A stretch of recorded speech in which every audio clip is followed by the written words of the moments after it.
Hello ज़ैन साथियों, नमस्कार, कैसे हैं आप सभी लोग? देखिए प्रैक्टिस सेट नंबर है ये चौथा और पाँचवाँ प्रैक्टिस सेट है इसमें, ठीक है? चौथा और पाँचवाँ प्रैक्टिस सेट हम इसमें करेंगे और देखो कुछ ऐसा होता है कि मैं थोड़ा जल्दी-जल्दी करा रहा हूँ, तो 1-2 क्वेश्चन गलत हो जाता है उसमें, ठीक है?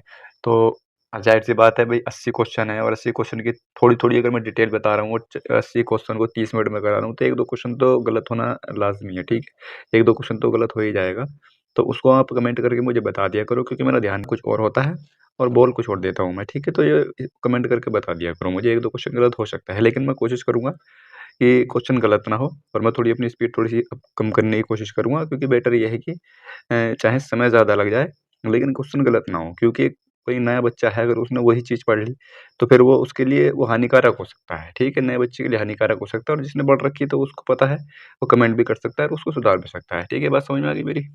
तो यहाँ पर देखो, मैं पहला क्वेश्चन देता हूँ, पहला क्वेश्चन है कि माइक्रोलिथ का इस्तेमाल शुरुआती इंसानों द्वारा किया गया। यानी कि माइक्रोलिथ क्या थे? माइक्रोलिथ किसको कहा जाता था? इसका आंसर हो जाएगा ऑप्शन नंबर इसका बी हो जाएगा, छोटे पत्थर के औजार, ठीक है? इनको माइक्रोलिथ कहा जाता था और शुरुआती इंसानों द्वारा इनका इस्तेमाल किया जाता था, ठीक है? इसके अलावा जो रॉबर्ट ब्रूसफुट थे, इनका नाम याद रखना, रॉबर्ट ब्रूसफुट, ये पहले व्यक्ति थे जिन्होंने पत्थर के औजार खोजे थे, ठीक है भई? और पुरा पाषाण काल में जो है पत्थरों का इस्तेमाल शुरू हो चुका था पूरा पाषाण काल में, ये भी पूछा जा सकता है, ठीक? अगला क्वेश्चन देखो ये है इसमें, इतनी-इतनी डिटेल काफ़ी रहेगी क्योंकि 40 प्रैक्टिस सेट है तो वो जल्दी पूरे करने हैं, ठीक है? हो सके उसके बाद फिर मुझे मूल विधि के भी कुछ इम्पोर्टेंट कराने हैं। तो जैन धर्म के 23वें तीर्थंकर पार्श्वनाथ का प्रतीक चिन्ह क्या है? ठीक है भई? तो पार्श्वनाथ का क्या हो जाएगा? ऑप्शन नंबर सी ठीक हो जाएगा सर्प। इसमें क्या होना चाहिए कि कम से कम 3 तो स्टार्टिंग के, ठीक है भई? 3 तो स्टार्टिंग के और 3 लास्ट के, यानी कि जैसे 24 हुए हैं ना तो 22, 23 और 24, ठीक है? इनके नाम नाम और इनके जो प्रतीक है वो पता होने चाहिए, ठीक है? इनमें से कुछ भी पूछा जा सकता है। ये इतने तो पता होने चाहिए, ठीक है? जैसे क्या ऋषभदेव सबसे पहले थे, ठीक है भई? ऋषभ देव सबसे पहले थे, ठीक? इसके अलावा दूसरे नंबर पर कौन थे? अजीतनाथ थे। अजीतनाथ और तीसरे नंबर पर कौन थे भई? तीसरे नंबर पर थे संभवनाथ, ठीक है? संभवनाथ। इनके प्रतीक चिन्ह क्या-क्या हैं वो भी पता होना चाहिए। ऋषभदेव जो थे इनका था वृषभ, ठीक है? जिसको क्या कहा जाता है भई हिंदी में? कमेंट करके बताएँगे क्या कहा जाता है? और अजीतनाथ इनका क्या था? इनका हाथी और घोड़ा। अगले वाले का इनका संभवनाथ का घोड़ा था, ठीक है? इनको थोड़ा-सा 1-2 बार अगर रिवाइज़ करेंगे ना जल्दी-जल्दी तो याद हो जाएगा कि ऋषभदेव, वृषभ, हाथी, घोड़ा, वृषभ, हाथी, घोड़ा इस तरह से लास्ट के जो 22, 23, 24 है इनको इनको भी आराम से याद कर सकते हैं। शंख, सर्प और शेर, शंख, सर्प और शेर, ठीक है? इस तरह से दोनों में थोड़ी-सी समानता सी मिल रही है तो याद कर सकते हैं इसको। इनका शंख हो जाएगा लेकिन इनका नाम भी तो बताना है। इनका कौन-सा है 22वें जो थे नेमिनाथ, ठीक है? नेमिनाथ थे 22वें नेमिनाथ थे और 23वें थे पार्श्वनाथ, ये इनकी बात ही चल रही है इसमें, ठीक है? 23वें पार्श्वनाथ थे और 24वें कौन थे? आपको पता ही है महावीर स्वामी जी थे, ठीक है? तो इनके पता होने चाहिए नेमिनाथ के कौन थे? इनका हो जाएगा शंख, शंख हो जाएगा। शंख और नेमिनाथ, पार्श्वनाथ का हो जाएगा ये सर्प हो जाएगा और महावीर स्वामी का शेर था, ठीक है भाई? शेर, महावीर स्वामी शेर, तो ये तो इतना पता होना चाहिए इसमें।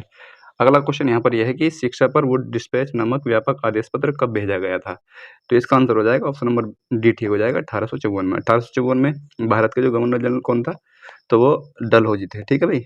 डलहौजी। इनका टाइम पीरियड याद होना चाहिए ताकि कोई चीज़ होती है उस सन में तो हमें पता लग जाता है कि उस सन में वो थे, तो बहुत आसान हो जाता है उस इनके टाइम पीरियड से।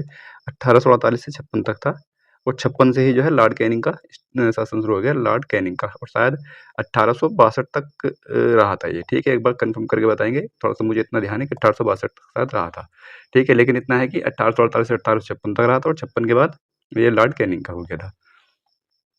इसके अलावा इसमें और क्या देखते हैं? चलो अगला क्वेश्चन देखते हैं और बाकी बाद में देखेंगे अगले जैसे-जैसे क्वेश्चन आएँगे तो हमें थोड़ी-थोड़ी डिटेल मिलती रहेगी। ग्रेनाइट किस प्रकार का सेल है? तो ग्रेनाइट किस प्रकार का सेल है? आग्नेय सेल है।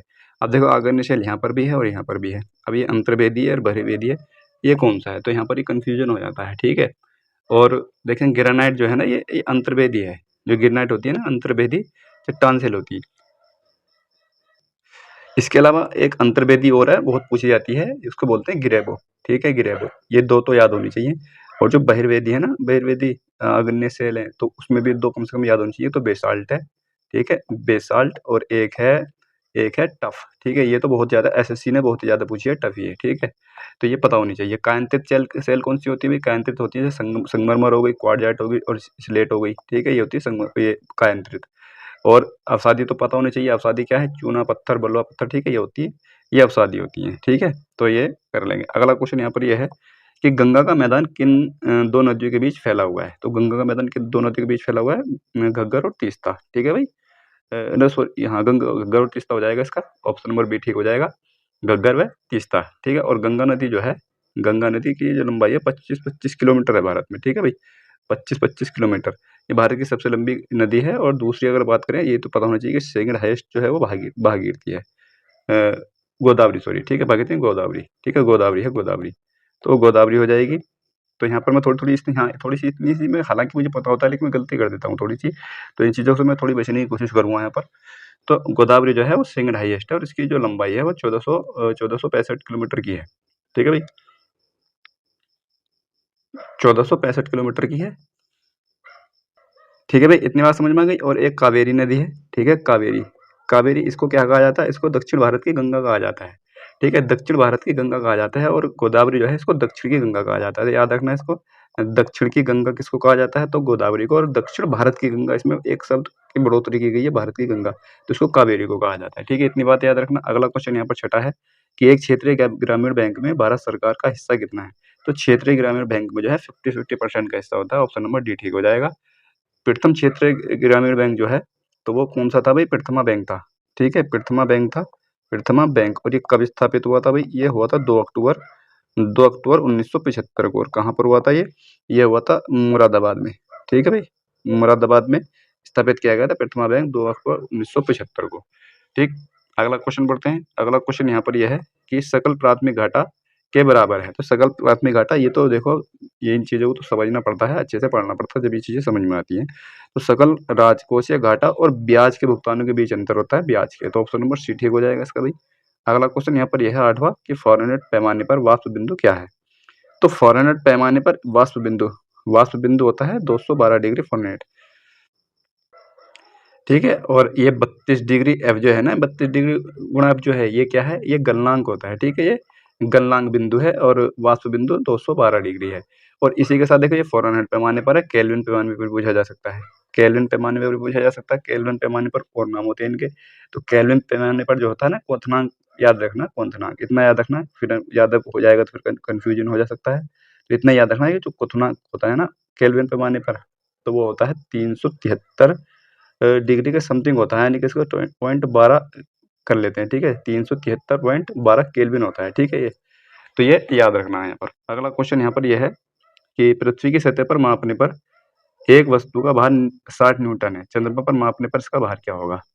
तो ये पता होनी चाहिए। ये फिजिक्स में हमने पढ़ी थी 2012 वो 2012 में इंटर में हमने ये चीज़ पढ़ी थी कि जो चंद्रमा पर जो भार होता है ना, तो पृथ्वी पर वो 6 गुना हो जाता है, ठीक है? 6 गुना हो जाता है। तो ये कहाँ पर है 6 गुना? यानी कि 60 न्यूटन, तो 10 न्यूटन होना चाहिए भई, 10 न्यूटन होना चाहिए। ऑप्शन नंबर सी ठीक हो जाएगा इसका। इसके अलावा देखो, एक छोटी-छोटी चीज़ें और याद रखनी है यहाँ पर। जो पृथ्वी पर जो पलायन वेग होता है ना, पलायन वेग पृथ्वी पर तो 11.2 किलोमीटर पर सेकंड होता है। 2 किलोमीटर पर सेकंड। तो ये होता क्या है 11 पॉइंट मतलब पलायन वेग होता क्या है? पलायन वेग वो होता है कि कोई वस्तु अगर इतने स्पीड से फेंकी जाए, तो वो अंतरिक्ष में चली जाएगी पृथ्वी से, ठीक है? वापस लौट के नहीं आएगी वो, अगर इतनी स्पीड से फेंकी जाए, यानी कि 11.2 किलोमीटर पर सेकंड के हिसाब से अगर फेंकी जाए वो, तो अंतरिक्ष में चली जाएगी। ये होता है पलायन वेग।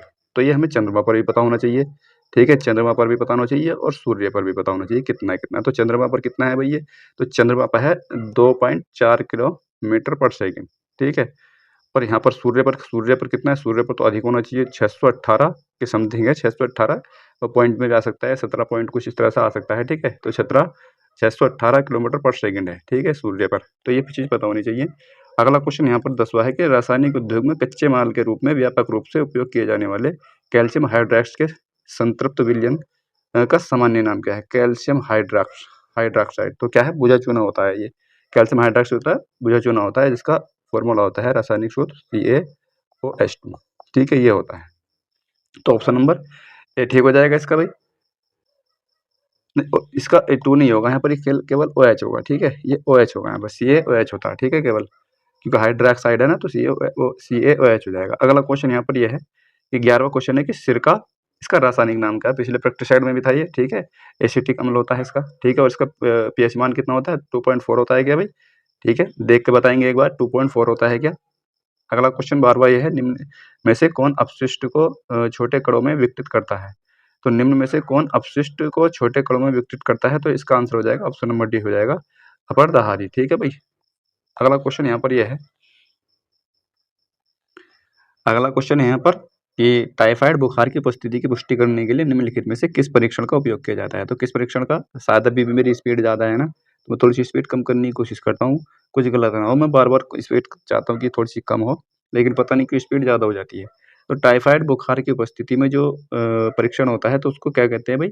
विडाल टेस्ट बोलते हैं, ऑप्शन नंबर डी ठीक हो जाएगा इसका, विडाल टेस्ट। और सीआरपी क्या होता है? सीआरपी टेस्ट ये तो आपको पता ही है, जो सूजन-वूजन सी बढ़ती है ना शरीर में, उसका होता है ये सीआरपी टेस्ट। अगला क्वेश्चन यहाँ पर 14वां, भारत का राष्ट्रीय खेल कब मनाया जाता है? तो राष्ट्रीय खेल कब हो जाएगा भाई? तो इसका आंसर हो जाएगा ऑप्शन नंबर डी ठीक हो जाएगा 29 अगस्त को। ठीक है भाई, 29 अगस्त को। और 30 जनवरी को क्या मनाया जाता है? 30 जनवरी को शहीद दिवस मनाया जाता है। क्यों मनाया जाता है? कमेंट करके बताएँगे भाई। अगला क्वेश्चन यहाँ पर ये है कि सिद्धांत शिरोमणि नामक प्राचीन ग्रंथ निम्नलिखित में से किसने लिखा था? तो सिद्धांत शिरोमणि किसने लिखा था? ऑप्शन नंबर इसका हो जाएगा ऑप्शन नंबर सी ठीक हो जाएगा इसका, भास्कराचार्य द्वितीय ने। ठीक है? एक ये है महावीर आचार्य, ठीक है? इनकी एक पुस्तक है, एक इम्पोर्टेंट पुस्तक है, तो उसका नाम याद रखेंगे। तो इनकी पुस्तक का नाम है गणित सार संग्रह। ठीक है भाई? गणित सार संग्रह, तो ये याद रखेंगे। तो ये पुस्तक है, पूछी जा सकती है। अगला क्वेश्चन यहाँ पर ये है, निम्नलिखित में से कौन-सा खिलाड़ी भाला फेंक ज्वेलिन थ्रो से जुड़ा है? तो ये तो बहुत ही फेमस क्वेश्चन हो जाएगा, option number B Neeraj Chopra. और इनके बारे में अगर कितना भी पढ़ा जाए कम है, बहुत चीज़ें इनके लिए इनके बारे में पढ़ने के लिए। तो पहली निर्वाचित संसद निम्नलिखित में से किस वर्ष अस्तित्व में आई थी? ठीक है, तो निर्वाचित संसद किस वर्ष में आई थी? तो भाई 1952 में आई थी। ऑप्शन नंबर सी ठीक हो जाएगा 1952 में। और जो है 17 अप्रैल को आई थी। ठीक है भाई, 17 अप्रैल 1952 को। और पहले आम चुनाव हुए थे 1951-52 में। ठीक है, पहले आम चुनाव हुए थे और 4 अप्रैल में ही आई थी। ठीक है, थोड़ी-सी मुझे 4 अप्रैल क्लियर नहीं है, लेकिन अप्रैल 1952 को ही राज्यसभा आई थी। ठीक है, राज्यसभा आई थी। और 13 मई 1952 को दोनों का ही प्रथम अधिवेशन हुआ था। 13 मई 1952 को। ये तो मैं क्लियर है, लेकिन ये थोड़ा क्लियर करके बताओ कि ये 4 अप्रैल ही है क्या? 17 अप्रैल तो क्लियर है यहाँ पर, 17 अप्रैल जो है ये लोकसभा आई थी, लेकिन राज्यसभा के लिए ये चीज़ अप्रैल में हुआ था। 3 अप्रैल या 4 अप्रैल है, ठीक है? तो देख लेंगे एक बार। 18वां क्वेश्चन यहाँ पर है, लादी कृष्ण स्वामी अय्यर भारत की संविधान सभा के अध्यक्ष थे। ठीक है भाई, तो इसमें 3 ही अप्रैल है इसका, ठीक है भाई? फिर आप कन्फ्यूजन में रह जाओगे, ठीक है? मैं थोड़ा-सा क्लियर ही करूँगा इन चीज़ों को, मैं छोड़ूँगा नहीं बीच में। तो 3 अप्रैल था, ठीक है? 3 अप्रैल 1952 को राज्यसभा, 13 मई 1952 को पहली बैठक हुई थी इनकी। क्वेश्चन ये है कि लादी कृष्ण स्वामी अय्यर भारत की संविधान सभा के अध्यक्ष थे, यानी कि किस समिति के अध्यक्ष थे भई ये? तो ये हो जाएगा ऑप्शन नंबर ए ठीक हो जाएगा, तृतीय पत्र समिति के अध्यक्ष थे लादी कृष्ण स्वामी अय्यर। ठीक है, इसके अलावा कार्यसूची समिति इसके कौन थे भाई? के.एम. मुंशी थे। के.एम. मुंशी, ये इम्पोर्टेंट है भाई, ठीक है? के.एम. मुंशी थे। और संघ शक्ति समिति के कौन हो जाएंगे भाई? इनके हो जाएंगे जवाहरलाल नेहरू। जवाहरलाल नेहरू। और प्रांत शक्ति समिति थी एक भाई, उसके कौन थे? सरदार पटेल थे भाई, ठीक है? सरदार पटेल। इसके अलावा मौलिक अधिकार उप समिति, इसके कौन थे भाई? इसके थे जे.बी. कृपलानी। जे.बी. कृपलानी थे, ये इम्पोर्टेंट है, चारों जो दे रखे हैं यहाँ पर। अगला क्वेश्चन यहाँ पर यह है कि भारत के संविधान में अनुच्छेद 21 ए को निम्नलिखित में से किस वर्ष में समावेशित किया गया था? तो किस वर्ष में? ये 2002 में 1986, ठीक है? 1986 में हुआ था। सॉरी, 86वां संविधान संशोधन था ये। 86वां संविधान संशोधन था। 86वां संविधान संशोधन 2002 में हुआ था, ये मैं कहना चाह रहा था। ठीक है, तो ये हुआ था, तो इसमें भी समावेशित किया गया था 21 ए को। ठीक है भाई, तो इसमें और था क्या? और इसको जो है 51 अनुच्छेद 51 के में 11वां मौलिक कर्तव्य भी बनाया गया था। और इसमें था क्या भाई? 6 से 14 वर्ष के जो बच्चे हैं, उनको मुफ्त शिक्षा देना राज्य का कर्तव्य होगा, इसके बारे में बताया गया था यहाँ पर। तो अगला क्वेश्चन यहाँ पर है, भारतीय संविधान का निम्नलिखित में से कौन-सा अनुच्छेद अंतर्राष्ट्रीय शांति और सुरक्षा के प्रचार से संबंधित है? तो ऑप्शन नंबर ए ठीक हो जाएगा इसका 51, ठीक है? और एक 50 है, 50 को भी याद रखना, ये भी इम्पोर्टेंट है। 50 ये न्यायपालिका न्यायपालिका व कार्यपालिका के पृथक्करण से बताया गया है, यानी कि अलगाव से इनके। न्यायपालिका और कार्यपालिका के पृथक्करण से संबंधित है। कैसे याद रखेंगे इसको? 50 है तो ऐसा मान लेंगे 50-50 अलग-अलग, ठीक है? इस तरह से दिमाग में रखेंगे तो याद हो जाएगा। 50-50 अलग-अलग, बस ये दोनों अलग-अलग हैं, 50-50 कर लेंगे, 50 अपना-अपना काम अलग-अलग इस तरह से कर लेंगे, बराबर-बराबर इस तरह से करके दिमाग में बैठा लेंगे। 47 मैंने बताया था भाई, 47 1947 को रिलेट करके बताया था मैंने। 1947 को रिलेट करेंगे कि 1947 में आज़ादी मिली थी, तो आज़ादी कैसे मिली थी? जब भोजन युक्त पोषाहार युक्त भोजन करा था और नशे को त्यागा था, ठीक है? नशीले पदार्थों को त्यागा था।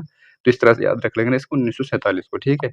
और एक 19 यानी कि 43वां अनुच्छेद है, ये भी इम्पोर्टेंट है यहाँ पर, जो 43 है। तो इसमें निर्वाह मज़दूरी के बारे में बताया गया है। निर्वाह मज़दूरी देनी होगी, ठीक है, मज़दूरों को। तो ये 48 में तो इम्पोर्टेंट है, सबको पता है, क्या है 40 में। अगला क्वेश्चन यहाँ पर ये है, 21वां है, मौलिक कर्तव्य के बारे में संस्तुति के लिए कांग्रेस पार्टी ने 1976 में किस समिति की किस यानी कि मौलिक कर्तव्यों के लिए सरदार सरोवर सिंह समिति की जो है गठन किया गया था। और इसमें जो है ये 42वां संविधान संशोधन था, 1976 में हुआ था 42वां संविधान संशोधन। और इसी में जो है मौलिक कर्तव्य जोड़े गए थे। भाग 4 क जोड़ा गया था, भाग 4 क जोड़ा गया था और आर्टिकल जोड़ा गया था। आर्टिकल जोड़ा गया था 51 क। इसमें 10 मौलिक कर्तव्य रखे गए थे, 10 मौलिक कर्तव्य और 11 मैंने बताया कि 11वां जो था वो 86वां संविधान संशोधन था, 86वां 2002 में आया था, ठीक है, वो जोड़ा गया था। 22वां क्वेश्चन है कि भारतीय संविधान के राज्य के नीति निर्देशक सिद्धांतों को किस श्रेणी में निम्नलिखित में से किसे शामिल नहीं किया गया है? तो इसको नहीं शामिल किया गया है नेहरूवादी को, ठीक है, नेहरूवादी को। इसमें समाजवादी, गांधीवादी और उदारवादी 3 तरह के हैं, एक बार देख लेंगे। यहाँ पर मैं बताऊँगा तो समय ज़्यादा लग जाएगा, ठीक है, ट्रिक से याद कर सकते हैं उसको, तो अलग-अलग अनुच्छेद कर लेंगे, इसमें पूछा जा सकता है, ठीक है। तो ये जो डीपीएसपी में जो आर्टिकल है उनके बारे में ये बात कह रखी है, डीपीएसपी में जो आर्टिकल दिए हुए हैं। अगला क्वेश्चन ये है, डीपीएसपी कौन से भाग में है भाई? डीपीएसपी भाग 4 में दिया रखा है। अगला क्वेश्चन यहाँ पर यह है, 23वां भारत के संविधान के किस अनुच्छेद के तहत प्रधानमंत्री मंत्रिपरिषद का प्रमुख होता है? तो इसका आंसर हो जाएगा ऑप्शन नंबर सी, ठीक हो जाएगा इसका 74वां, ठीक है, 74वां अनुच्छेद में ये बात कह रखी है कि जो है राष्ट्रपति को परामर्श देने के लिए मंत्रिपरिषद होगी और उसका एक प्रमुख होगा प्रधानमंत्री। आर्टिकल 74 में बात की गई है। और 76 में जब बात की गई है 76 में, तो 76 में बात की गई है महान्यायवादी की बात की गई है। और 75 में जो है प्रधानमंत्री की नियुक्ति की बात की गई है। प्रधानमंत्री की नियुक्ति और मंत्रियों की नियुक्ति कौन करेगा? राष्ट्रपति करेगा प्रधानमंत्री के परामर्श पर। ये आर्टिकल 75 में बताया गया है। 24वां क्वेश्चन देखते हैं कि एक 88 भी है, एक आर्टिकल 88 याद रखना, ठीक है। आर्टिकल 88 जो है वो महान्यायवादी और मंत्रियों के जो अधिकार है उनसे संबंधित है। इम्पोर्टेंट है ये कि उनको जो है किसी भी सदन में बोलने का अधिकार है, लेकिन अगर वो सदन के सदस्य नहीं तो मत नहीं दे सकते। तो ये 88 में बात की गई है, इसको भी याद रखना। स्वतंत्र भारत की लोकसभा का प्रथम सत्र कब हुआ था भाई? तो देखो मैंने ये चीज़ बता दी थी मैंने इसमें, तो ये हुआ था 13 मई 1952 को हो जाएगा। ऑप्शन नंबर ए ही ठीक हो जाएगा इसका, 13 मई 1952 को। बाकी इसकी कुछ डिटेल मैंने बता दी है। अगला क्वेश्चन यहाँ पर यह है कि भारतीय संविधान के निम्नलिखित प्रावधानों में कौन सा प्रावधान संसद के साधारण बहुमत द्वारा संशोधित किया जा सकता है? ठीक है भाई, तो इसका आंसर हो जाएगा ऑप्शन नंबर सी, ठीक हो जाएगा, साधारण बहुमत से संसद की गणपूर्ति कोरम, ठीक है। बाकी मौलिक अधिकार, 7वीं अनुसूची और राष्ट्रपति निर्वाचन और उसकी प्रक्रिया, ये जो है ना ये विशेष बहुमत से होते हैं, ठीक है। और ये वाला जो है 7वीं विशेष बहुमत के साथ राज्यों की सहमति भी जरूरी है, ठीक है इसमें। अगला क्वेश्चन यह है 26वां, भारत के संविधान के निम्नलिखित में से किस संशोधित नियम ने रियासतों के पूर्व शासकों के प्रीवी पर्स विशेषाधिकार को समाप्त कर दिया था? इस क्वेश्चन को भी हम डिस्कस कर चुके हैं पिछले उसमें। तो ये हो जाएगा 26वां संविधान संशोधन था जो कि 1971 में हुआ था, ठीक है भाई। 26वां भी और 24वां भी 1971 में ही हुआ था। 25वां 1971 में हुआ था, 24वां भी 1971 में हुआ था, ठीक है। बाकी इसमें इतना इंपॉर्टेंट है नहीं है, तो 26वां जो है ये इंपॉर्टेंट है यहाँ पर।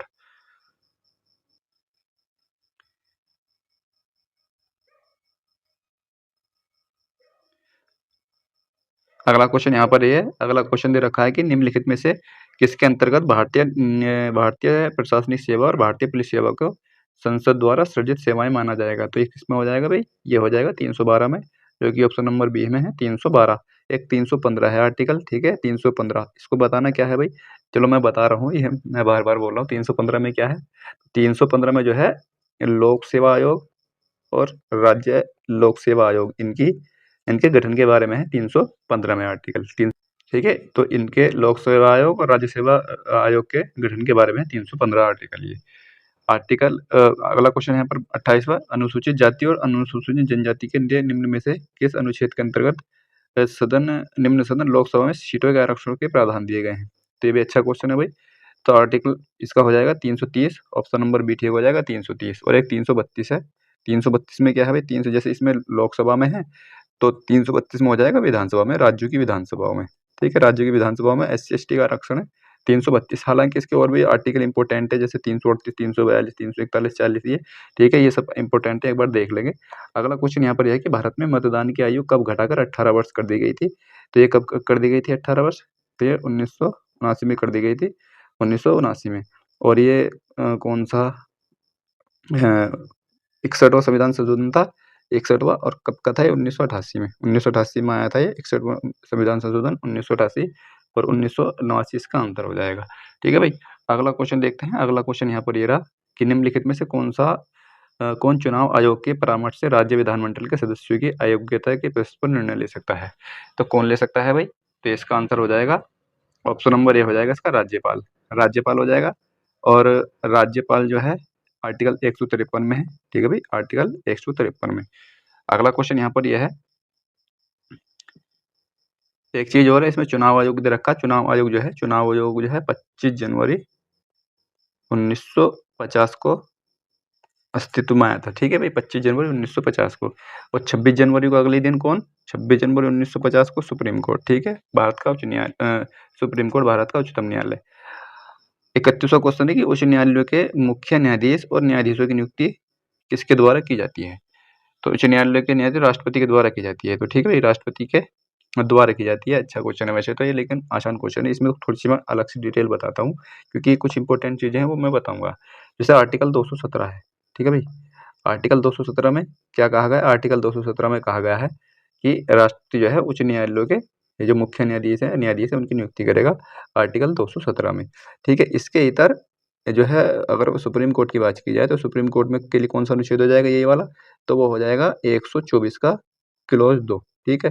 तो ये याद रखना, ये इनकी नियुक्ति से संबंधित है, ठीक है। इसके अलावा एक आर्टिकल है 129, इसको लेते हैं पहले आर्टिकल। इधर ये राज्य वाला है, ये राज्य वाले हैं और ये संघ वाले हैं। तो राज्य वाला एक आर्टिकल है, आर्टिकल हो जाएगा 215, ठीक है। तो ये आर्टिकल 215 जो है, तो ये कहता है कि उच्च न्यायालय जो है एक अभिलेख न्यायालय होगा, ठीक है। और उसी तरह से अभिलेख न्यायालय 129 में किसको कहा गया है, सुप्रीम कोर्ट को, ठीक है। तो इन दोनों को याद रखना है यहाँ पर। अगला क्वेश्चन देखो यहाँ पर, यह है निम्नलिखित में से भारत के नियंत्रक एवं सीएजी, यानी कि सीएजी होता है भारत का नियंत्रक महालेखा परीक्षक का कार्यकाल। इस क्वेश्चन जो है ना उल्टा सीधा कर दिया, महालेखा परीक्षक पीछे होना चाहिए था इसमें क्वेश्चन में, तो कौन सा है, ठीक है। तो इनका कार्यकाल कौन सा हो जाएगा भाई, तो इसका आंसर हो जाएगा 6 वर्ष, ऑप्शन नंबर बी ठीक हो जाए, 6 वर्ष या 65 वर्ष, ठीक है। 65 वर्ष की आयु या 6 वर्ष की आयु।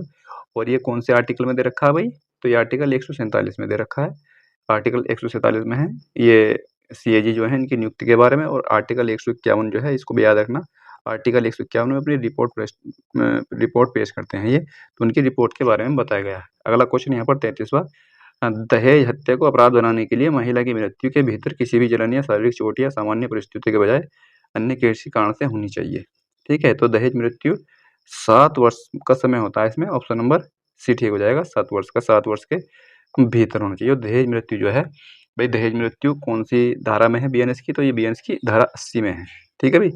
बीएनएस की धारा 80 में दहेज मृत्यु के बारे में बताया गया है, ठीक।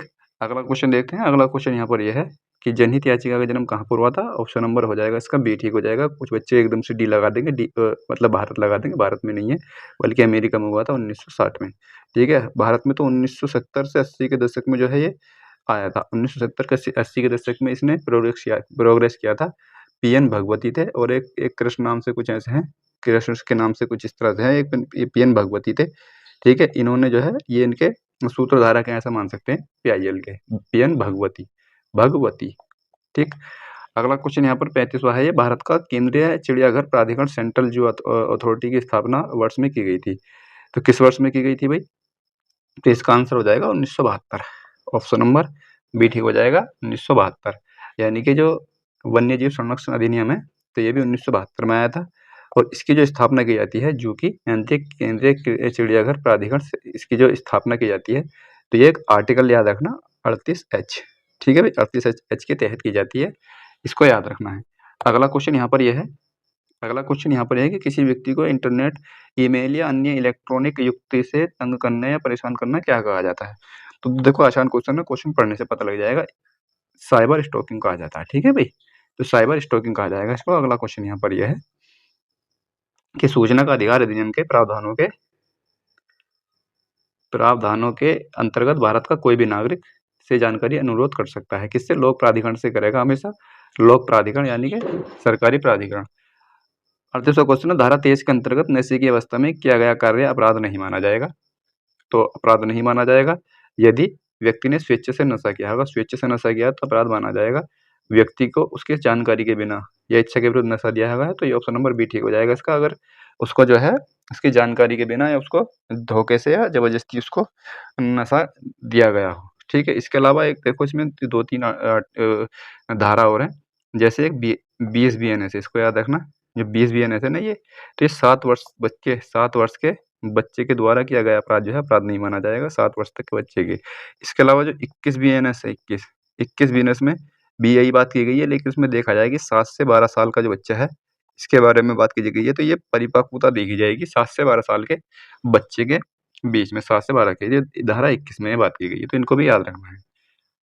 अगला क्वेश्चन ये है, बाकी और चीज़ें जो मैं अगर मैं मूल विधि कराऊँगा तो उसमें अच्छे से क्लियर कर दूँगा इन चीज़ों को। 39वां क्वेश्चन ये है कि बीएनएस में आतंकवाद को स्वतंत्र अपराध के रूप में किस धारा में परिभाषित किया गया है? यानी कि बीएनएस में जो है आतंकवाद को किस धारा में परिभाषित किया गया है? ऑप्शन नंबर ए ठीक हो जाएगा इसका, धारा 111, ऑप्शन नंबर ए ठीक हो जाएगा। ए की धारा इसमें इम्पोर्टेंट है वाली। अगला क्वेश्चन 40वां, आईपीसी की धारा 498 ए, यानी कि क्रूरता होती थी किसी भी मतलब परिवार में पत्नी के साथ, जैसे परिवारजनों के द्वारा, तो ये क्रूरता हुआ करती थी। तो ये 498 आईपीसी में था, तो बीएनएस में किस में रखा गया? तो ये बहुत इंपॉर्टेंट है, तो ऑप्शन नंबर बी ठीक हो जाएगा, धारा 85 में। तो 5वां सेट हो चुका है, चौथा प्रैक्टिस सेट हो गया है, 5वां करते हैं, ठीक है, ये 5वां है। 5वें का पहला क्वेश्चन है, 5वें का पहला क्वेश्चन है, किसके शासनकाल के दौरान अजंता की गुफाएं निर्मित की गई थी? तो अजंता की गुफाएं किसके शासनकाल में? ऑप्शन नंबर ए ठीक हो जाएगा, गुप्त काल में निर्मित की गई थी अजंता की गुफाएं। और इसके अलावा एलोरा की गुफाएं भी हैं भाई, ठीक है, एलोरा की। तो ये राष्ट्रकूट का शासन था, राष्ट्रकूट वंश का शासन था, तो एलोरा की गुफाएं उसमें हुई थी ये, ठीक है। इसके अलावा एलोरा में जो है कैलाश मंदिर है एक, ठीक है, तो कैलाश मंदिर के बारे में पूछा जाता है कि कौन सी गुफा में है, तो इसका नंबर याद रखना। तो ये 16वें नंबर की गुफा है, इसको पूछा जा सकता है। और किसने बनवाया था भई? ये कृष्ण प्रथम ने बनवाया था, कृष्ण प्रथम ने। समय भी पूछा जा सकता है, समय भी पूछा जाता है, 757 ईस्वी से लेकर के और 83 ईस्वी के बीच में कृष्ण प्रथम का शासन था, तो उसमें इन्होंने बनवाया था कैलाश मंदिर, 16वीं गुफा है, तो इतनी बात याद रखनी है। और कहाँ पर है ये? औरंगाबाद में है ये, ठीक है भाई, औरंगाबाद में है, महाराष्ट्र के औरंगाबाद में। संभाजीनगर, संभाजीनगर इसका नाम हो चुका है औरंगाबाद का। अगला क्वेश्चन यहाँ पर ये है, निम्नलिखित में से दिल्ली का पहला प्रभुत्व संपन्न सुल्तान कौन था? तो इसका हो जाएगा, पहला जो था इल्तुतमिश था, ठीक है भाई, इल्तुतमिश। और इसके ही शासनकाल में ये जो है मंगोलों ने आक्रमण किया था सबसे पहले 1221 में, ठीक है, ये याद रखना, 1221 में इल्तुतमिश के शासनकाल में मंगोलों का आक्रमण हुआ था। अगला क्वेश्चन यहाँ पर यह है कि निम्न में से किस युद्ध से भारत में फ्रांसीसी युद्ध के भाग्य पर निर्णय हुआ? तो ये बहुत अच्छा क्वेश्चन है, वांडीवास का युद्ध था, और अधिकांश बच्चों को पता होगा 1760 में हुआ था, वांडीवास का युद्ध हुआ था, ठीक है। इसमें अंग्रेजों और फ्रांसीसी के बीच में युद्ध हुआ था, और पक्षर का युद्ध और प्लासी का युद्ध। प्लासी का हुआ था 1757 में, लेकिन इतना तो बच्चों को बहुत को पता है कि 1757 और 1764 में हुआ था, लेकिन इसकी डेट पूछी जा सकती है, ठीक है। अगर ये क्वेश्चन पुराने हो गए हैं तो अब एडवांस ये हो गया है कि इसमें डेट पूछी जा सकती है। जैसे अब जैसे प्लासी का युद्ध कब हुआ था? 23 जून को हुआ था, 23 जून को। तो इसके बारे में 23 जून, 22 जून, 21 जून, 4 जून, इस तरह से दिया जा सकता है। और ये हुआ था 22-23 अक्टूबर को, 22-23 अक्टूबर को, ठीक है। तो इन चीज़ों को भी याद रखना है। क्वेश्चन चौथा है, भारतीय मानक समय किस रेखांश पर अपनाया जाता है? तो भारतीय मानक समय जो है आसान है, ऑप्शन नंबर बी ठीक हो जाएगा, 82 से ही 1/2 डिग्री ई अक्षांश, ठीक है। इसके अलावा इसमें एक चीज़ और है जो बहुत से बच्चों को नहीं पता होगी, मैं बता रहा हूँ कि जो 82 डिग्री जो रेखा है ये, तो ये 5 राज्यों से होकर गुजरती है, ठीक है भाई, 5 राज्यों से होकर गुजरती है, तो इनको याद रखना। तो 5 राज्य कौन-कौन से हैं? एक तो यूपी हो जाएगा, एमपी हो जाएगा, उसके बाद छत्तीसगढ़ हो जाएगा भाई, छत्तीसगढ़, उसके बाद हो जाएगा उड़ीसा, ठीक है? और उसके बाद हो जाएगा आंध्र प्रदेश, ठीक है? इन पाँचों को याद रखना है, ठीक है? इसके अलावा विधान परिषद के बारे में आता है, तो विधान परिषद जो है, विधान परिषद 6 राज्यों में है, तो वो कौन-कौन से राज्य हैं 6? एक तो महाराष्ट्र हो जाएगा, ठीक है भई? एक कर्नाटक हो जाएगा और आंध्र प्रदेश के साथ हो जाएगा तेलंगाना, ठीक है? तेलंगाना हो जाएगा और उत्तर प्रदेश और बिहार, ठीक है भई? तो इनमें विधान परिषद है, तो इनको भी याद रखना, ये भी बहुत पूछा जाता है। अगला क्वेश्चन यहाँ पर यह है, चंदन के पेड़ों के लिए किस प्रकार का जंगल उपयुक्त है? तो ऑप्शन नंबर डी ठीक हो जाएगा, उष्णकटिबंधीय, पर्णपाती, ये वन इस तरह का चंदन के पेड़ पाए जाते हैं इसमें। अगला क्वेश्चन यहाँ पर है, जागोई और चोलाम इस शास्त्रीय नृत्य के 2 मुख्य भाग हैं। देखो, चोलाम तो ये बहुत इंपॉर्टेंट है, ये मणिपुर का, ठीक है? तो इससे याद रख सकते हैं, ये मणिपुर का चोलाम जो है, चोलाम या चोलामू, ये मणिपुर का है। और 8 जो हैं, 8 क्लासिकल डांस है भारत में, ये भारत शास्त्रीय नृत्य है, 8 क्लासिकल डांस है। अगला क्वेश्चन है, आवाज़ थोड़ी गड़बड़ हो रही है कि बाहर जो है बारात चढ़ रही है। तो अगला क्वेश्चन 7वां यह है कि प्रथम ज्ञानपीठ पुरस्कार किसको कब दिया गया था? तो किसको और कब दिया गया था भाई? तो ये दिया गया था जी शंकर कुरुप को 1960 में, ठीक है? प्रथम ज्ञानपीठ पुरस्कार मिला था जी शंकर कुरुप को। लेकिन हाँ, अभी ये याद रखना है कि वर्तमान का किसको दिया गया है? तो वर्तमान का किसको दिया गया है? तो ये दिया गया विनोद कुमार शुक्ल को, ठीक है? ये भी याद रखना है, विनोद कुमार शुक्ल में दिया है, और वर्तमान का मतलब 2024 में दिया गया है, 2024 में दिया गया है विनोद कुमार शुक्ल को। और ये कौन-सा है भई? तो ये 59वां है, ये 59वां है, 59वां ज्ञानपीठ पुरस्कार है। ज्ञानपीठ पुरस्कार के बारे में क्वेश्चन पूछा जाता है। अगला क्वेश्चन ये है कि एशियाई खेलों का प्रथम आयोजन किस वर्ष में हुआ था? तो कहाँ हुआ था, ये कहाँ पूछा गया है? तो ऑप्शन नंबर बी ठीक हो जाएगा, 1951 में तो वही था, तो नई दिल्ली में हुआ था सबसे पहले। अगला क्वेश्चन यहाँ पर यह है, निम्नलिखित में से किसका दीवानी के वेग पर कोई प्रभाव नहीं पड़ता? तो ऑप्शन नंबर ए ठीक हो जाएगा, दाब का कोई प्रभाव नहीं पड़ता है। ये हालाँकि ये चीज़ें अच्छे से पढ़ने वाली चीज़ें हैं, तब जाकर के समझ में आती हैं ये। क्वेश्चन नंबर 10 है, ट्रांसफार्मर के कुकोट के लिए सर्वोत्तम द्रव्य क्या है? तो नर्म लोहा हो जाएगा इसका, नर्म लोहा। 11वां क्वेश्चन, निम्नलिखित में से कौन-सी धातु लवण पानी में स्थायी कठोरता के लिए उत्तरदायी है? तो इसका हो जाएगा कैल्शियम की क्लोराइड होती है और मैग्नीशियम की क्लोराइड होते हैं। तो ऑप्शन नंबर सी ठीक हो जाएगा इसका। इसमें मैग्नीशियम तो दे ही नहीं रखा, कैल्शियम की क्लोराइड हो जाएगा भाई। अगला अगला क्वेश्चन है कि क्षारीय मृद धातुओं के परमाणु क्रमांक के अनुसार निम्नलिखित में से कौन-सा सही क्रम है? तो कौन-सा सही क्रम हो जाएगा अभी इसका? तो इसका सही क्रम हो जाएगा, पहला आ जाएगा बेरिलियम हो जाएगा यहाँ पर, यानी कि Be होगा सबसे पहले, Be होगा, फिर Mg होगा, फिर स्ट्रोंशियम, कैल्शियम, ये तो नहीं होगा, इसका गलत हो रहा है यहाँ पर, ये है Be यहाँ पर, ठीक है? ये तो गलत हुआ, ऊपर भी है ना Be यहाँ पर, B में, तो यहाँ पर भी है, तो ये Be हो जाएगा, फिर मैग्नीशियम, कैल्शियम, स्ट्रोंशियम और बेरियम, ठीक है? तो ये होगा इसका, ठीक है भाई? तो कितने-कितने होते हैं इनके, यानी कि बेरिलियम का 4 हो जाएगा और मैग्नीशियम का हो जाएगा यहाँ पर 12 हो जाएगा और कैल्शियम का 20 हो जाएगा, स्ट्रोंशियम का 38 हो जाएगा और बेरियम का यहाँ पर हो जाएगा, बेरियम का होता है भई 56, ठीक है? बेरियम का 56 हो जाएगा, तो इस तरह से ये कर लेंगे। अगला क्वेश्चन, और ये जो है ग्रुप 2 में रखे गए हैं भई ये, ग्रुप 2 में एस ब्लॉक के तत्व हैं ये। अगला क्वेश्चन यहाँ पर ये है कि 13वां क्वेश्चन है, निम्नलिखित में से कौन-सा एक जीवाणुजनित बैक्टीरियल रोग है? जीवाणुजनित कौन-सा हो जाएगा भाई? तो जीवाणुजनित हो जाएगा इसमें कुष्ठ, कुष्ठ हो जाएगा जीवाणुजनित। और इबोला और रेबीज, इबोला और रेबीज जो है ये वायरस है, वायरस से संबंधित है भाई, वायरस से फैलते हैं ये वायरस जनित है भाई ये, वायरस। और मलेरिया जो है ये प्रोटोजोवा प्रोटोजोवा मलेरिया, ठीक है? अगला क्वेश्चन 14वां यहाँ पर, तेल वनस्पति में रूपांतरण क्या कहलाता है? तेल का वनस्पति में रूपांतरण क्या कहलाता है? तो क्या कहलाता है भाई? तो हाइड्रोजनीकरण ये कहलाता है, ऑप्शन नंबर ए ठीक हो जाएगा। हाइड्रोजनाइजेशन कहलाता है भाई, ऑप्शन नंबर ए ठीक हो जाएगा इसका। पता नहीं अभी मेरी स्पीड मुझे ज़्यादा लग रही है कि स्पीड मेरी ज़्यादा हो गई है फिर से, ठीक? तो अगला क्वेश्चन देखो यहाँ पर 15वां है, मध्यम अवधि में अर्थव्यवस्था में तरलता को प्रभावित करने के उद्देश्य से आरबीआई द्वारा खुले बाजार में सरकारी प्रतिभूतियों की बिक्री और खरीद क्या कहलाती है? तो इसको तो पढ़ने से पता लग जाएगा, खुला बाजार परिचालन कहला जाता है। अगला क्वेश्चन 16वां, आरबीएल बैंक का कॉर्पोरेट कार्यालय कहाँ पर है? मुंबई में है भाई आरबीएल का। अगला क्वेश्चन यहाँ पर यह है कि भारत के संविधान का निम्नलिखित में से कौन-सा अनुच्छेद कुछ दशाओं में गिरफ्तारी और निरोध से संरक्षण प्रदान करता है? तो आर्टिकल 22 हो जाएगा, आर्टिकल 22। आर्टिकल 47 मैंने बता दिया है, ठीक है भाई? आर्टिकल 10 क्या है? आर्टिकल 10 इसमें नागरिकता के अधिकारों का बना रहना होता है। और आर्टिकल 35 में क्या है भाई? आर्टिकल 35 में है कि संसद जो है संसद मौलिक अधिकारों से के संबंध में कानून बना सकती है। ऑप्शन नंबर सी इसका ये होता है, सी ठीक नहीं होगा, बल्कि सी तो इसका आंसर तो यही होगा। 35 में ये बात कही गई है। अगला क्वेश्चन यहाँ पर ये है अगला क्वेश्चन है कि भारत के संविधान में किस देश के संविधान से कोई विशेषता नहीं ली गई है? चाइना से कोई नहीं ली गई है। बाकी संयुक्त राज्य अमेरिका और ब्रिटेन से तो बहुत कुछ लिया गया है। एक बार पढ़ लेंगे, इसको अच्छे से पढ़ लेंगे दोनों को। और फ्रांस से जो है गणतंत्रात्मक जो ढांचा है ना, तो वो लिया गया है फ्रांस से। अगला क्वेश्चन यहाँ पर यह है, अगला क्वेश्चन भारतीय संविधान के कौन से अनुच्छेद संघ की कार्यपालिका से संबंधित है? तो ऑप्शन नंबर सी ठीक हो जाएगा, 52 से लेकर 78 तक, ठीक है। और 79 से जो है कौन से शुरू हो जाते हैं? ये शुरू हो जाते हैं संसद के। क्वेश्चन यहाँ पर 20वां क्वेश्चन है कि भारतीय संविधान के भाग 5 अध्याय 2 में निम्नलिखित में से कौन से उपबंध शामिल नहीं है? तो कौन से उपबंध शामिल नहीं है? भाई अध्याय 5 में जो है भाग 5 में अध्याय 2 है, तो ये 122 तक है, ठीक है भई, 122 तक है, आर्टिकल 122 तक। आर्टिकल 123 जो है वो भाग अध्याय 3 में चला जाएगा, अध्याय 3 में चला जाएगा, केवल एक ही है इसमें, 123वां अध्याय 3 में। 123 और 123 में क्या है? ये राष्ट्रपति के अध्यादेश जारी करने की शक्ति होती है, तो ऑप्शन नंबर सी ठीक हो जाएगा इसका। संसद में चर्चा व निर्बंधन, ये आर्टिकल 121 में है भाई। और ये है क्या? ये निर्बंधन मतलब जो न्यायाधीश होते हैं, तो उनके आचरण पर जो है उनके आचरण पर चर्चा नहीं की जा सकती जबकि उनको हटाने की प्रक्रिया संसद में ना चल रही हो, ठीक है? ये 121 में बोली गई है।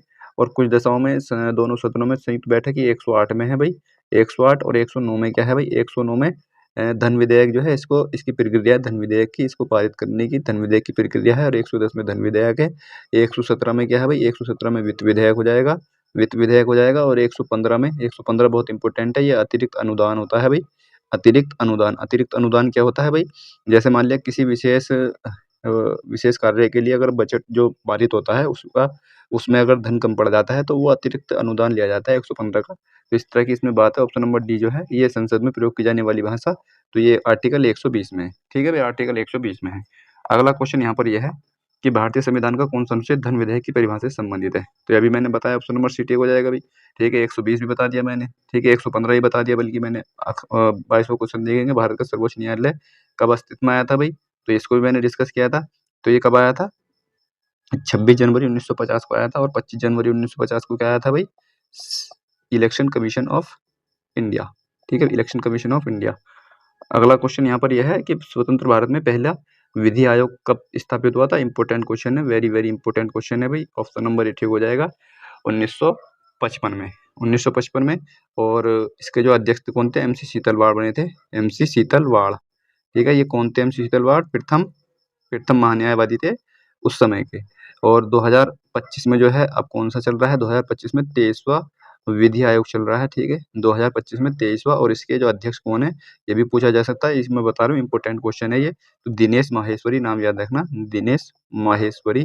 तो ये जो है 23वां विधि आयोग चल रहा है 2025 में।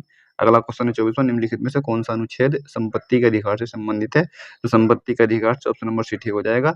44वां संविधान संशोधन 1978 में जो है इसको संपत्ति के अधिकार को जो है कानूनी अधिकार बना दिया गया था। आर्टिकल 300A में रखा गया था। एक आर्टिकल जो है आर्टिकल 19F में रखा हुआ था शायद, हाँ, आर्टिकल 19F में था ये। इसके अलावा एक आर्टिकल और है, शायद आर्टिकल 31 था, ठीक है। एक बार देख लेंगे क्या था और कमेंट करके बता सकते हैं। अगला क्वेश्चन यहाँ पर यह है, कि भारतीय संविधान के निम्नलिखित में से किस संशोधन ने घोषित किया कि संसद के पास अनुच्छेद 368 के तहत किसी भी मौलिक अधिकार को कम करने या हटाने की शक्ति है, और ऐसा अधिनियम अनुच्छेद 13 के अर्थ के तहत कानून नहीं होगा। अच्छा क्वेश्चन है ये वाला, ठीक है। तो ये हो जाएगा इसका 24वां संशोधन, ठीक है। तो 24वां हो जाएगा। और कब हुआ था भैया? 1971 में हुआ था। 24वां संविधान संशोधन 1971 में हुआ था, ठीक है। तो इसमें ये बात की गई थी। और ये क्या बात इसमें की गई थी? इसमें ये बात की गई थी कि जो संसद है ना, तो वो किसी भी संविधान के किसी भी हिस्से में संशोधन कर सकती है, बशर्ते कि उसका जो मूलभूत ढांचा है वो प्रभावित ना हो, उसमें मौलिक अधिकार भी शामिल होंगे, ठीक है। इस तरह की बात इसमें की गई थी, ठीक है। तो और एक देखेंगे हम यहाँ पर 24वां 21वां संविधान संशोधन है, 21वां, जो कि 1967 में हुआ था। 21वां, तो इसमें क्या था भाई? इसमें 15वीं भाषा जोड़ी गई थी, 15वीं भाषा सिंधी भाषा जोड़ी गई थी, सिंधी भाषा जोड़ी गई थी। इससे पहले 14 भाषाएं थी और इस समय पर 22 भाषाएं हैं, बाकी और जोड़ी गई थी बाद में। अगला क्वेश्चन यहाँ पर यह है, निम्नलिखित में से किस अधिनियम विधायिका में संघीय सुविधा एवं प्रांतीय स्वायत्तता की शुरुआत की? यानी कि प्रांतीय स्वायत्तता की शुरुआत की थी। और केंद्र प्रांतों के बीच विधायी शक्ति के वितरण का प्रावधान रखा। इंपॉर्टेंट है, ऑप्शन नंबर सी ठीक हो जाएगा इसका। क्वेश्चन नंबर 27, निम्नलिखित में से कौन सा अधिनियम राष्ट्रीय ध्वज और राष्ट्रगान के अनादर को रोकता है? तो ये भी इंपॉर्टेंट क्वेश्चन है, वेरी वेरी इंपॉर्टेंट क्वेश्चन है भाई ये भी। तो ऑप्शन नंबर सी ठीक हो जाएगा, राष्ट्रीय गौरव अपमान निवारण अधिनियम 1971 और बल्कि राष्ट्रीय सम्मान संरक्षण अधिनियम 1996 इसको याद रखेंगे। गैर कानूनी गतिविधियां रोकथाम अधिनियम 2006 इसको भी याद रखेंगे। नागरिक स्वतंत्रता अधिनियम 2001 इसको भी याद रखेंगे, ये पूछे जा सकते हैं भाई। अगला क्वेश्चन यहाँ पर यह है कि भारतीय संसद में प्रत्यक्ष कर संहिता विधेयक डायरेक्ट टैक्स का बिल पेश किया गया था। तो ये भी भैया इंपॉर्टेंट है ये भी। तो इसका आंसर हो जाएगा भाई, इसका आंसर हो जाएगा 2010 में, ऑप्शन नंबर सी ठीक हो जाएगा इसका। अगला क्वेश्चन यहाँ पर यह है कि 1947 के भारतीय स्वतंत्रता अधिनियम के परिणाम स्वरूप भारत का विभाजन कितने राज्यों में हुआ था? तो ये 2 में हुआ था भाई, ये तो इंडिया पाकिस्तान, ये तो बहुत आसान क्वेश्चन है। जीएसटी परिषद का अध्यक्ष निम्न से कौन होता है? वित्त मंत्री होते हैं भाई, वित्त मंत्री इसके अध्यक्ष होते हैं। बाकी इसके जीएसटी के बारे में भी कुछ चीज मैंने बता रखी थी। 1 जुलाई 2017 को जीएसटी लागू हुई थी और 279A में जो है जीएसटी परिषद को रखा गया है। और 101वां संविधान संशोधन था 2016 में हुआ था। 31वां क्वेश्चन है, किसी राज्य के सभी कार्यकारी कार्यों को के नाम से जाना या विभक्त किया जाएगा। राज्य की बात की गई है तो राज्यपाल हो जाएगा, और भारत की बात की गई है तो राष्ट्रपति हो जाएगा। ठीक है भाई, इतनी बात पता होनी चाहिए। इसके अलावा अगला क्वेश्चन है, राष्ट्रीय सुरक्षा अधिनियम 1980 के तहत राष्ट्रीय सुरक्षा शब्द में सम्मिलित नहीं है। तो क्या सम्मिलित नहीं है? भारत की सुरक्षा सम्मिलित है, भारत की रक्षा भी सम्मिलित है। और अंतर्राज्यीय जल विवाद ये तो भाई 262 में है, आर्टिकल 262 में है अंतर्राज्यीय जल विवाद, यानी 262 के अंतर्गत अंतर्राज्यीय जल विवाद को सुलझाया जा सकता है। इंपॉर्टेंट है, इसको याद रखना, ये भी इंपॉर्टेंट है। आर्टिकल 262 समुदायों के लिए आवश्यक आपूर्ति और सेवाओं का रखरखाव, ये भी ठीक हो जाएगा। तो इसका आंसर जो होगा ना, तो आंसर हो जाएगा इसका ये वाला। ठीक है, ये वाला इसका आंसर हो जाएगा। अगला क्वेश्चन यहाँ पर यह है, अगला क्वेश्चन बोल रहा है कि निम्नलिखित में से किन्हें भारत में जनहित याचिका का अग्रणी माना गया है? तो ठीक है भाई, मैंने चीज बताई थी। एक तो पीएन भगवती थी, देखो ये थे न्यायमूर्ति वीआर कृष्ण अय्यर। मैं इन्हीं की बात कर रहा था कि कृष्ण के नाम से कुछ है नाम उनका। ठीक है, तो ये हो जाएंगे और पीएन भगवती हो जाएंगे। तो ये ऑप्शन नंबर यही हो जाएगा इसका, ऑप्शन नंबर बी ठीक हो जाएगा इसका, ऑप्शन नंबर बी। अगला क्वेश्चन देखते हैं। अगला क्वेश्चन यहाँ पर है, 34वां अश्लील पुस्तकों आदि की बिक्री को किस कानून के तहत दंडनीय बनाया गया है? तो इसका आंसर हो जाएगा 294 बीएनएस में। ठीक है भाई, बाकी और बीएनएस की जो धाराएं हैं ना, बीएनएस की और बीएनएसएस की कुछ इंपॉर्टेंट चीजें हैं।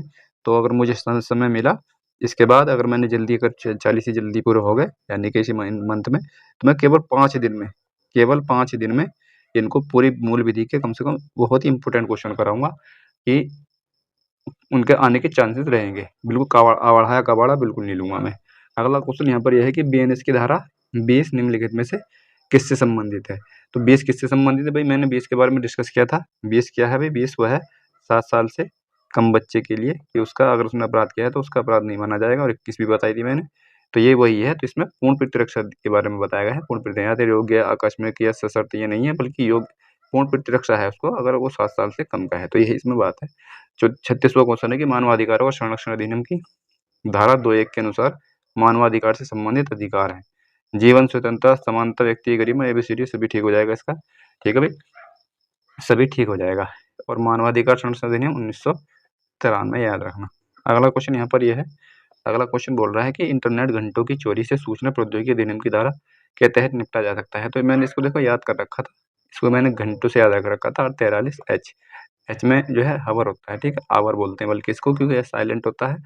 तो ऑप्शन नंबर डी ठीक हो जाएगा। इस तरह से इसको याद रख सकते हैं। 38वां क्वेश्चन ये है कि एनएसए के तहत बंदी को, पता नहीं यार स्पीड क्यों मेरी बढ़ जाती है बार बार। एनएसए के तहत बंदी को उसकी गिरफ्तारी के कारण बताना किस अनुच्छेद के अंतर्गत आवश्यक है? किस अनुच्छेद के अंतर्गत आवश्यक है भाई एनएसए के तहत गिरफ्तारी का? अनुच्छेद 22 का 5 है। ठीक है, 22 का 5 हो जाएगा इसका। इंपॉर्टेंट है भाई ये। ठीक है, अगला क्वेश्चन यहाँ पर है कि निम्नलिखित कथनों पर विचार करना है। राष्ट्रीय वन्यजीव बोर्ड के अध्यक्ष प्रधानमंत्री होते हैं। बिल्कुल ठीक है भाई, प्रधानमंत्री होते हैं। राष्ट्रीय वन्यजीव बोर्ड में 5 गैर सरकारी संगठनों को प्रतिनिधि होते हैं। बिल्कुल ठीक है ये भी। और राष्ट्रीय वन्यजीव बोर्ड की स्थायी समिति 10 सदस्य होते हैं। बिल्कुल ठीक है। और राष्ट्रीय वन्यजीव बोर्ड में 3 संसद सदस्य होते हैं, 2 लोकसभा से 1 राज्यसभा से। तो ये भी बिल्कुल ठीक है। ठीक है, याद रखना, लोकसभा से 2, राज्यसभा से 1, यानी कि सभी ठीक है। ऑप्शन नंबर सी ठीक हो जाएगा। एक क्वेश्चन और बचा है इसका कि पोक्सो एक्ट के तहत धारा 37 किससे संबंधित है? तो इंपॉर्टेंट है भाई ये। तो किससे संबंधित है? अदालत की कार्रवाई बंद कमरे में होगी। ऑप्शन नंबर सी ठीक हो जाएगा। इम्पोर्टेंट क्वेश्चन है, वेरी, वेरी इम्पोर्टेंट। तो भई 2 प्रैक्टिस सेट ये हो गए हैं, बाकी के 2 फिर मैं कर लेता हूँ।